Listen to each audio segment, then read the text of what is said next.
Dan selanjutnya kita persilakan kepada Bapak Wawan. Silakan Pak Wawan. Assalamualaikum warahmatullahi wabarakatuh. Yang saya hormati para kiai, para narasumber. Mungkin izin pertanyaan saya singkat saja. Apa yang dilakukan ketika kita melakukan kesalahan, melakukan sumpah palsu? Apakah cukup kita dengan menebus, menyantuni, memberi makan 10 fuqara wal masakin? Mungkin itu pertanyaan singkat dari saya. Terima kasih.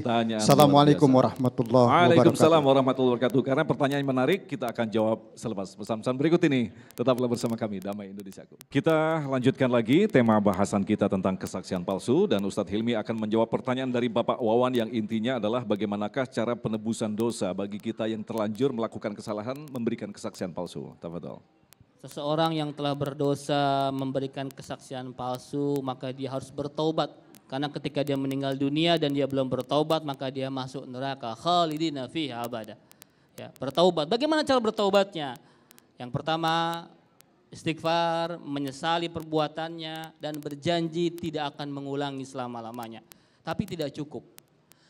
Dalam hidup kita ini ada dua ya, ada hubungan vertikal, hubungan horizontal. Hablum minallah, hablum minan nas. Ketika kita bersalah kepada Allah Subhanahu wa taala lebih sederhana. Cukup istighfar, mohon ampun, insyaallah innallaha tawwabur rahim. Namun konteks ini itu kesaksian palsu ada hubungannya dengan manusia. Jadi tidak sekedar cukup dengan bertaubat, berjanji tidak mengulangi dan menyesalinya. Namun yang paling utama adalah meminta maaf kepada orang-orang yang terzolimi akibat kesaksian kita. Dan itu jauh lebih berat sebenarnya.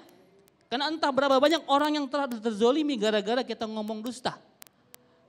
Ya, kebayang kalau Anda bersaksi palsu di hadapan seluruh rakyat Indonesia, maka antum harus minta maaf satu-satu. Karena nanti di akhirat, seseorang bersaksi palsu satu negara, maka orang-orang tersebut akan menuntut Anda. Dan Anda menjadi orang-orang yang bangkrut di akhirat.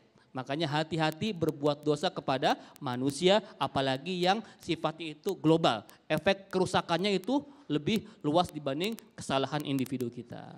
Nah, Ustadz Hilmi sebagai penggiat media sosial yang begitu banyak menghadapi the lover and the haters, begitu ya. Artinya kan ada istilah jejak digital. Bagaimana ketika kita melakukan penulisan kesaksian palsu dan itu dibaca oleh seluruh orang di seluruh Indonesia, bahkan dunia.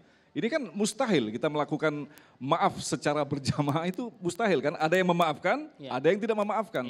Bagaimanakah solusinya? Kalau kata netizen, jejak digital itu kejam, Jenderal. Ya.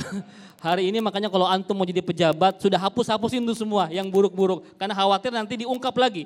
Nah, ketika dulu antum pernah bersaksi palsu Mas Agung ya, dan sadar taubat, bagaimana cara melakukannya? Ya tadi taubatan nasuha, minta maaf kan nggak mungkin satu-satu. Karena Anda membuat kesalahannya di sosial media, maka Anda harus membuat status pun minta maaf di sosial media. Sampaikan, dear netizen, dulu aku pernah berkata ini, semua perkataanku adalah dusta. Mohon dibukakan pintu maaf. Bagi yang memaafkan, alhamdulillah. Bagi yang tidak memaafkan, bukan urusan saya. Seenggaknya kewajiban saya telah selesai. Dan di akhirat nanti tetap ada perhitungan yang maha adil begitu ya Mas. Makanya berhati-hatilah berbuat dosa kepada manusia. Baik, terima kasih Ustadz Hilmi.